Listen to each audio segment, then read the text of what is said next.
Saudara-saudari yang dikasihi Tuhan,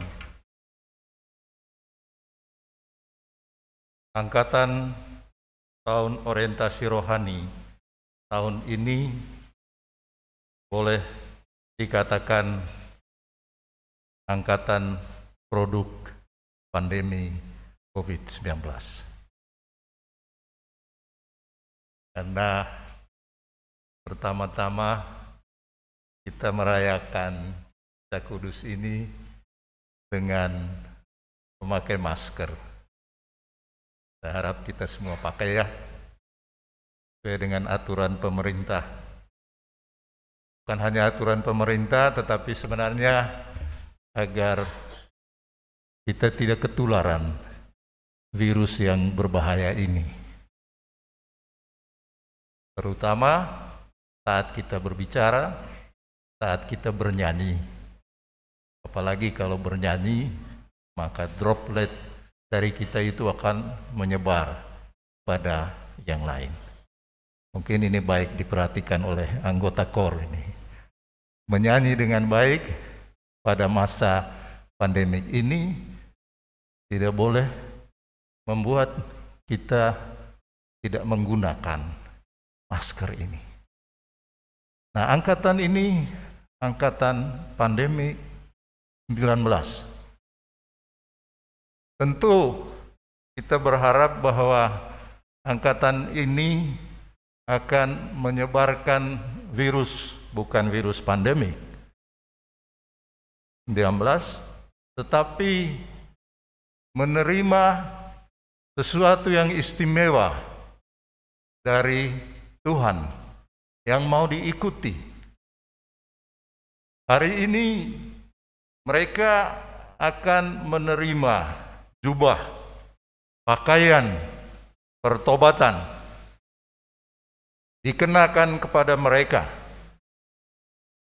Dalam ritus penerimaan jubah, saya akan mengatakan, anakku, terimalah jubah ini sebagai tanda penyerahan diri dan pengabdian kepada Allah dan gerejanya. Dengan jubah ini, Anda mempunyai tugas untuk menjadi pelayan umat Allah. Jadi, pakaian putih jubah itu adalah tanda penyerahan diri. Bukan hanya menyerahkan diri, tetapi siap untuk mengabdi. Mengabdi Allah dan gerejanya. Bisa kita tambahkan melalui pengabdian kepada gereja atau dalam gereja, kita mengabdi kepada kemanusiaan. Mengabdi sesama manusia. Dan menarik bahwa pada pesta Yesus dipersembahkan oleh orang tuanya kepada Allah di Bait Allah di Yerusalem, kita juga menyaksikan penyerahan keenam saudara ini. Tadi kita menyaksikan perarakan dari luar.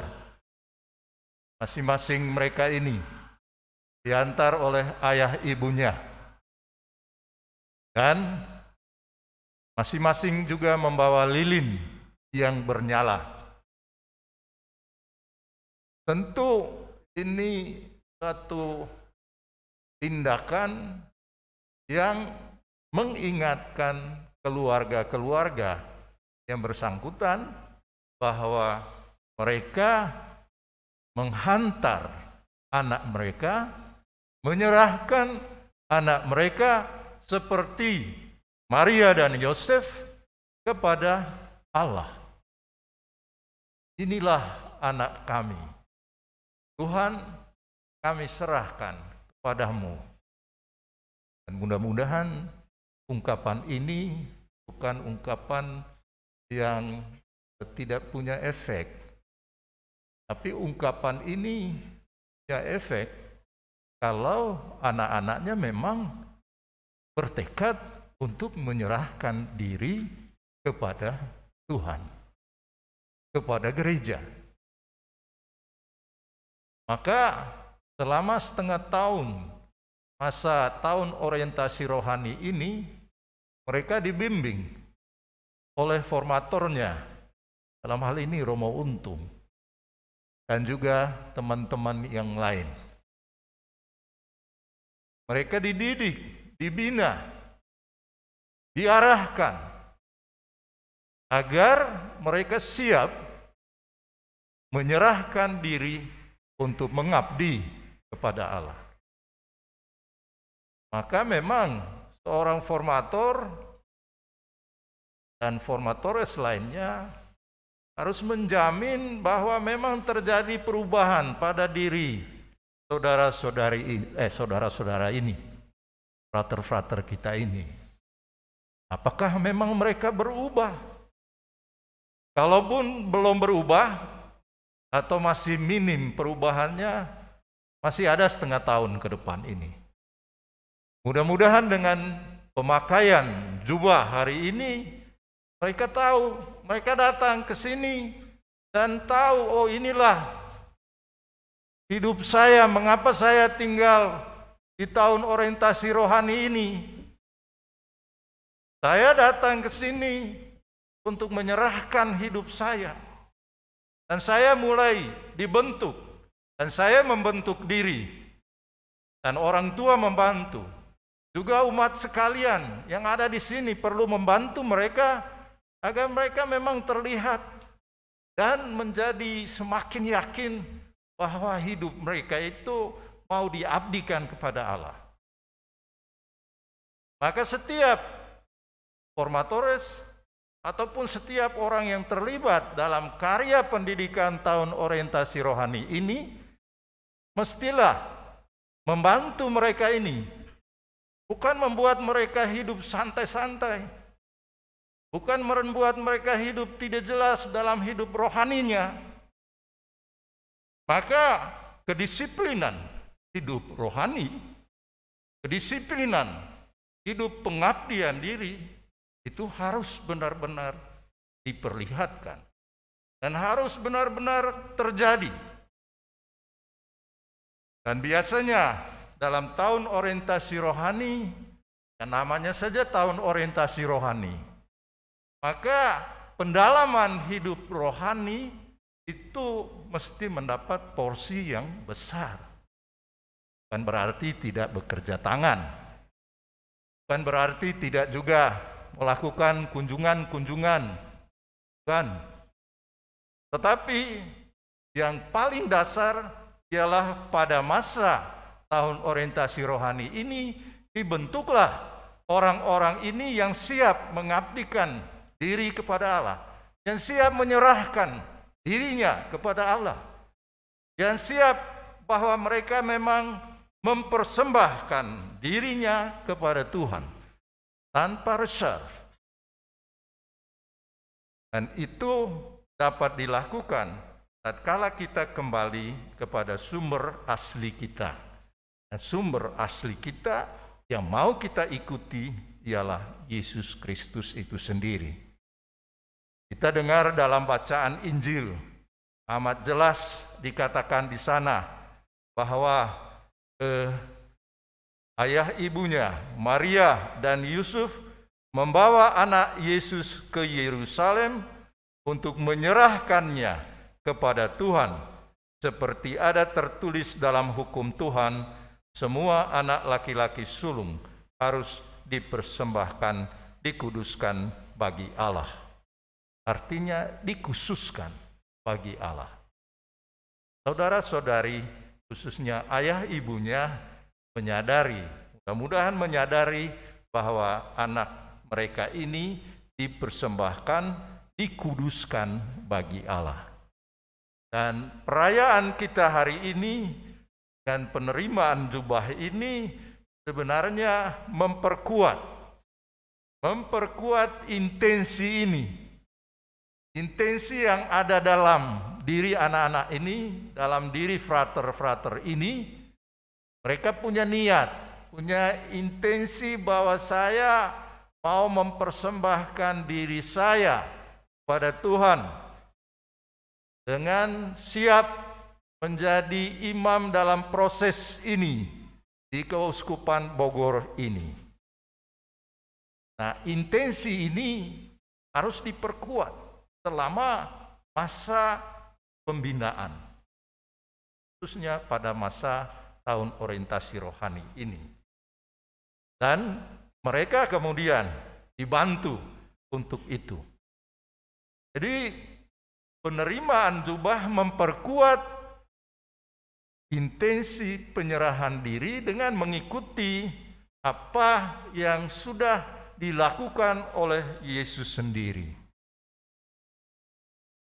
Kita seringkali berkata, khususnya di kalangan imam diosesan, katakan bahwa spiritualitas kita berpusat pada Yesus Kristus. Kalau OFM yang saya tahu memang mengikuti Yesus Kristus, tapi dengan ikut model Santo Fransiskus dari Assisi. Sedangkan keistimewaan dari para diosesan ialah mereka tidak ikut model-model lain, tapi langsung pada Yesus Kristus. Hebat kan? Dan itu luar biasa. Bahwa ada model lain, seperti kita mengatakan bahwa Santo Yohanes Maria dia di Vianney itu juga menjadi model bagi kita. Tapi ada yang mengatakan dan menegaskan, ya memang kita mengikuti model Yesus Kristus sebagai imam Allah, imam yang memperlihatkan penyerahan diri. Maka benarlah bahwa dalam Injil hari ini fokus perhatian dari siapa saja yang ada di Yerusalem dan di Bait Allah waktu itu fokusnya pada anak ini. Simeon juga, dia yang sudah lama hidup sebagai orang yang benar dan saleh, dia mendapat penghiburan yang luar biasa ketika anak itu dibawa masuk oleh orang tuanya. Bahkan dia bersumpah, biarlah saya mati, biarlah saya berpulang, karena saya sudah bertemu dengan Yesus Al-Masih yang selama ini saya nanti-nantikan. Jadi dia begitu bergembira. Tapi di sisi lain terlihatlah bahwa Simeon ini mempunyai fokus perhatian pada anak ini. Demikian juga Hana. Hana seorang perempuan yang sudah lanjut umurnya dan dia tidak pernah meninggalkan Bait Allah. Selalu ada di sana menantikan kedatangan Al-Masih. Dan pada saat anak Yesus dipersembahkan di Bait Allah, dia bersyukur kepada Allah dan berbicara tentang anak Yesus kepada semua orang yang menantikan kelepasan untuk Yerusalem. Jadi orang-orang ini memfokuskan perhatian pada diri anak ini. Memang Injil hari ini menegaskan itu. Bahkan sampai akhir dikatakan bahwa anak itu bertambah besar, menjadi kuat, penuh hikmat, dan kasih karunia Allah ada padanya. Nah, saudara dan saudari sekalian, kita sekalian yang hadir di sini juga memilih Yesus menjadi sumber kehidupan kita, menjadi model hidup kita, model dalam mewujudkan panggilan konkret kita, panggilan sebagai ayah ibu, panggilan sebagai religius, baik sebagai suster atau bruder, tentu saja juga panggilan sebagai imam. Kita memfokuskan perhatian kita untuk mengikuti Yesus Kristus itu. Dan dalam Injil hari ini atau dalam ritus gereja, khususnya pada hari memperingati Yesus dipersembahkan di bait Allah, Yesus yang ditampilkan di sana adalah Yesus yang menjadi terang bagi dunia, terang bagi semua orang. Maka kita dipanggil untuk juga membawa terang bagi sesama kita. Dan terang itu bukan semata-mata lilin yang kita bawa, tetapi kebaikan. Tindakan-tindakan kita, perbuatan-perbuatan kita, kata-kata kita yang menghantar orang menemukan terang dalam kehidupannya, yang menemukan kebaikan, yang membuat dia menjadi semakin bertumbuh seperti Yesus itu sendiri. Inilah message untuk kita sekalian pada hari ini, khususnya untuk para frater ini. Hendaklah kalian dengan penerimaan jubah ini, kalian menjadi manusia yang baru, khususnya mulai dari saat ini sampai kemudian saatnya Anda ditabiskan dan kemudian melakukan pengabdian secara konkret sebagai imam Tuhan. Di hadapan Anda di sini ada banyak imam yang merupakan rekan-rekan perjalanan kita. Anda disebut calon imam. Artinya orang-orang yang masih dites, masih diuji coba. Bukan dalam artian ya karena saya adalah orang-orang yang sedang uji coba, Anda main-main. Ya Anda main-main ya sudah, pergi saja. Tapi uji coba dalam pengertian memiliki tekad yang kuat untuk menjadi seorang imam. Dan Anda dibimbing, dibina selama masa pendidikan untuk tahu sungguh-sungguh apa artinya menjadi seorang imam. Dan dalam konteks itulah pada masa-masa pembinaan, terutama di tahun orientasi rohani, kemudian dalam tahun filsafat dan teologi, Anda dibimbing sungguh-sungguh agar keseluruhan diri Anda itu bertumbuh berkembang menjadi seorang yang siap menjadi imam Tuhan, pembawa terang bagi sesama, dan orang yang siap mengabdikan hidup bagi sesama. Bukan mencari jalan untuk kepentingan kita sendiri. Memang godaan selalu ada. Godaan dalam artian melalui cara hidup ini kita mencari kepentingan kita sendiri. Itu juga bisa terjadi. Atau kepentingan keluarga. Maka keluarga-keluarga yang hadir di sini, saya mau sampaikan, tolong bantu mereka ini, supaya mereka tidak berpikir tentang Anda. Tidak berpikir tentang kesulitan-kesulitan Anda. Anda memberi bantuan. Karena ada juga yang mengatakan saya mengundurkan diri karena bapak saya ya itu lagi kesulitan.